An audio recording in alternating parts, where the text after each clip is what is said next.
Bonjour à tous et à toutes. Dans cette capsule, on va parler du premier processus fondamental dans les reins, qui est la filtration.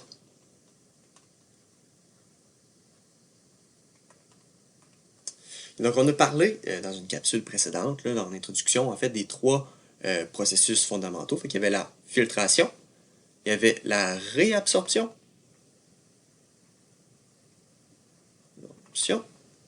et puis la sécrétion. C'est un petit peu, disons, contre-intuitif la manière que le rein fonctionne pour filtrer notre sang.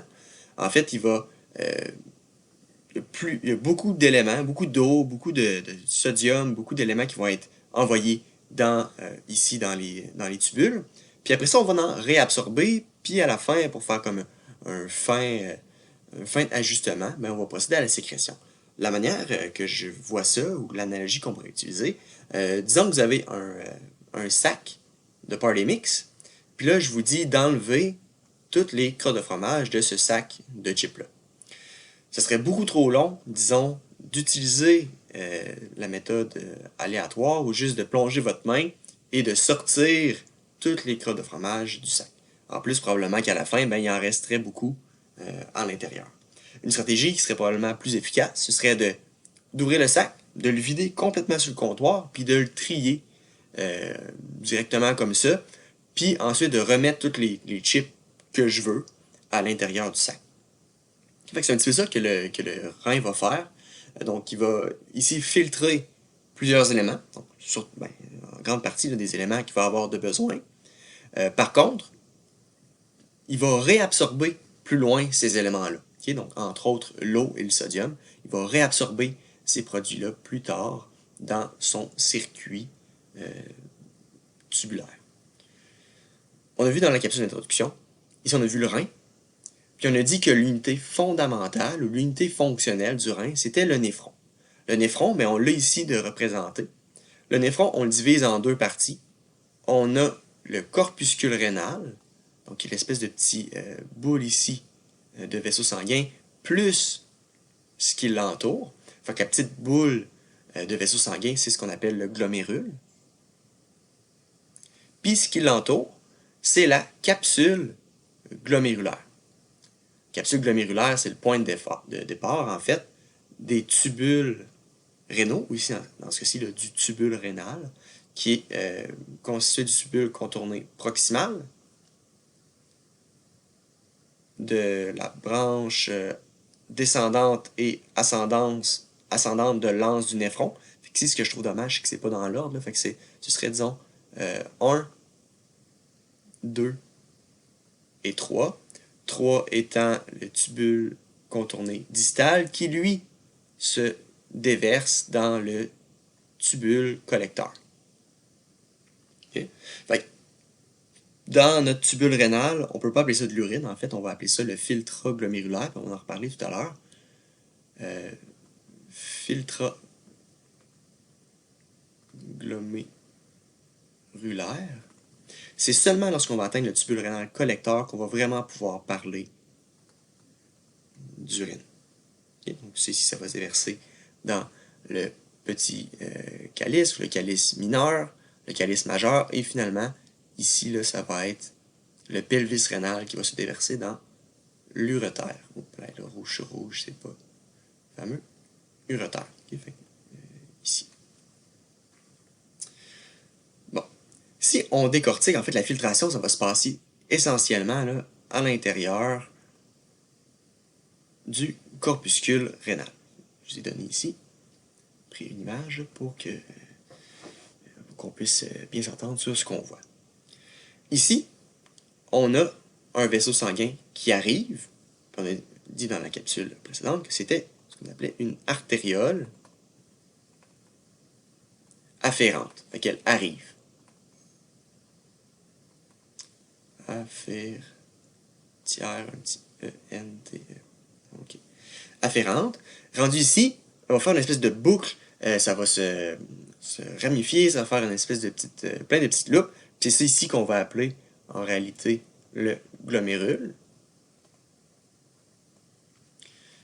Ça va circuler comme ça, puis ensuite, ben, ça va prendre ici l'artériole qu'on appelle efférente.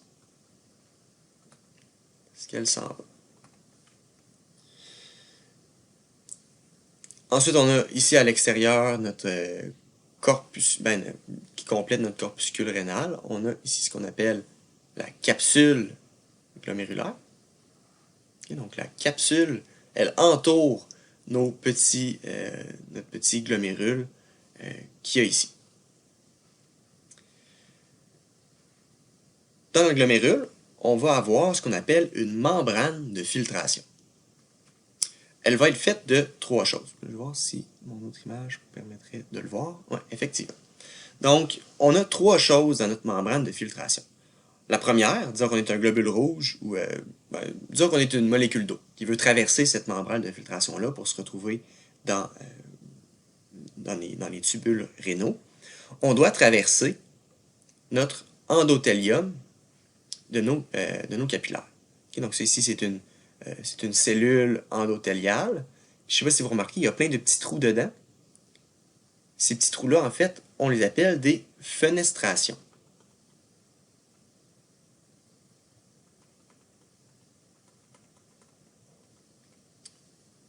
Fenestration.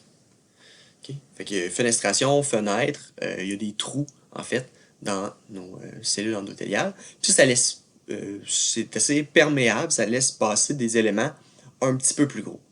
Là, ici, disons, dans la circulation sanguine, on sait qu'on a des globules rouges, qu'on a des globules blancs, qu'on a des thrombocytes, qu'on a des grosses protéines. Sinon, on ne veut pas perdre ça.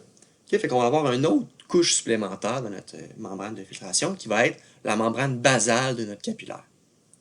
Okay? Fait qu'on a nos cellules endothéliales. En dessous, on a notre membrane basale qui va comme être un petit peu moins perméable que nos cellules endothéliales fenestrées. Puis, en plus de ça, il va y avoir ici, je ne sais pas si vous voyez les espèces de petites lignes qu'il y a ici. Là. Ça, en fait, c'est les pédicelles qu'on appelle. Fait que pédicelle, ça ressemble un petit peu à pied. De cette grosse cellule-là qu'on appelle le podocyte. Okay? Fait que le podocyte, avec ses pédicelles, va s'associer, en fait, va être tout autour de nos capillaires ici, de nos vaisseaux sanguins, puis va agir comme une membrane de filtration supplémentaire. Okay? Fait ici, les grosses protéines peuvent traverser le capillaire, ils peuvent même traverser la membrane basale, mais lorsqu'ils vont arriver ici, ils ne pourront pas traverser cette membrane fine de filtration-là, qui est faite là, par les podocytes et leurs pédicelles, qui sont leurs petits pieds. Fait qu'ils ont ça ici, c'est une pédicelle, ça ici, c'est une pédicelle, puis cette cellule-là, mais ça ici, ça fait partie du podocyte. Ça aussi, puis ça ici, ça fait partie d'un podocyte à côté. La manière qu'on peut se l'imaginer, en fait, c'est quand deux podocytes sont vis-à-vis, c'est comme si c'était nos doigts, ici, puis nos deux mains, nos doigts qui rentrent entre nos doigts. Okay? Fait que ça fait une fine membrane de filtration. Podocytes qui sont côte à côte. OK. Fait que là, on a parlé de la membrane de filtration. La membrane qui permet de retenir les éléments qu'on veut garder, comme les globules rouges, les globules blancs, les grosses protéines à l'intérieur de la circulation sanguine. Mais ici, ben, il y a du liquide quand même qui va sortir. Fait qu'il va y avoir de l'eau, il va y avoir du glucose, des acides aminés. Il va aussi avoir des ions, comme du sodium, sodium, potassium, chlore, calcium. Il va y avoir des hormones qui vont traverser cette membrane de filtration-là. Il va y avoir des vitamines aussi. Vitamines B et C, entre autres, qui vont être capables de traverser ça.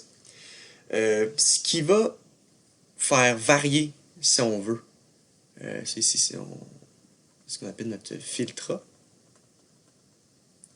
Ce qui va augmenter la quantité de filtrat qui va se retrouver dans les tubules rénaux. Okay? Fait que la quantité de filtrats qui vont emprunter ce circuit-là ici, ça va dépendre, en fait, de la pression nette de filtration. Normalement, c'est quelque chose qui devrait vous allumer une petite chandelle lorsqu'on parle de la pression nette de filtration.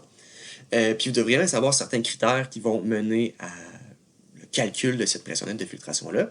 La première, pour vous donner un indice, là, ça va être la pression hydrostatique. C'est la pression qui va pousser contre la paroi des capillaires ici pour faire sortir tous ces éléments-là. Okay? Qui va former le filtrat. Par contre, on sait que les protéines vont rester là. Donc, en fait, il va également avoir une pression qui va rapporter, qui va agir contre la pression hydrostatique. Celle-ci, c'est la pression osmotique. Okay? C'est une autre force là, avec laquelle on est à l'aise. Par contre, on rajoute une couche de difficulté.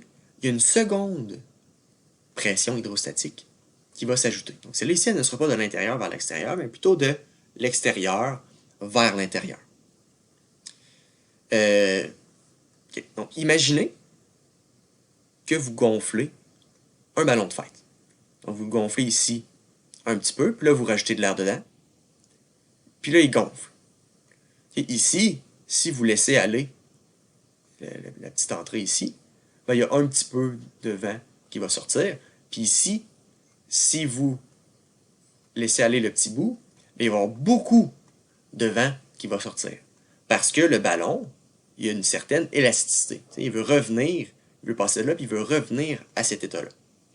Ben, c'est un petit peu la même chose qui arrive avec notre capsule glomérulaire ici. S'il y a beaucoup de liquide qui sort, ben, elle va s'étirer. Par contre, comme c'est élastique, ça va vouloir revenir vers l'intérieur. Okay? Fait que le liquide sort, mais vu que c'est élastique, comme ici dans le cas de notre ballon, ça va retourner un petit peu vers l'intérieur. Puis ça ici, c'est ce qu'on va appeler en fait la pression hydrostatique capsulaire. Puis ici, mais ça va être la pression hydrostatique glomérulaire, fait qui vient vraiment du glomérule, qui, on se rappelle, c'est des vrais vaisseaux sanguins. Fait que c'est la petite boule de vaisseaux sanguins qu'on retrouve à l'intérieur. En fait, notre pression nette de filtration, c'est quoi? Ben, c'est la pression hydrostatique glomérulaire moins la pression osmotique plus la pression hydrostatique capsulaire. Okay? Fait que la pression, ce qui sort, moins ce qui veut rentrer, ça va donner la pression nette de filtration. Fait que ce qui va s'en aller dans nos tubules rénaux.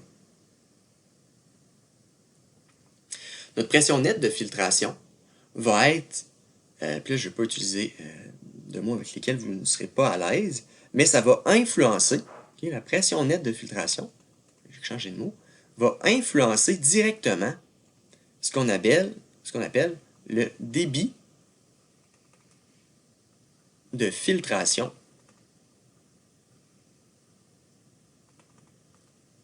glomérulaire. Okay, donc, plus la pression nette de filtration augmente, ben, plus le débit de filtration glomérulaire va augmenter, qu'on peut aussi appeler le DF, débit de filtration glomérulaire. Puis après ça, ben, il y a un paquet de facteurs qui vont pouvoir influencer le débit de filtration glomérulaire, des hormones, entre autres. Puis là, ça va être le sujet d'une autre capsule, mais juste pour se devancer un petit peu, on a parlé déjà là, de l'angiotensine 2.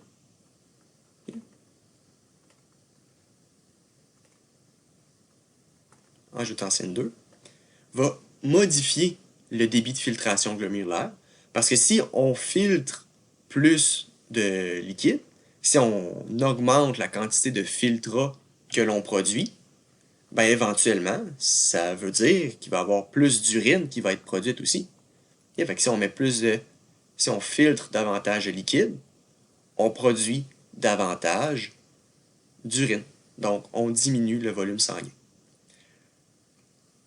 Dernière chose avant de terminer cette capsule, dans les glomérules, il va y avoir des petits amas de cellules, en fait des muscles lisses, qu'on va appeler les mésangiocytes.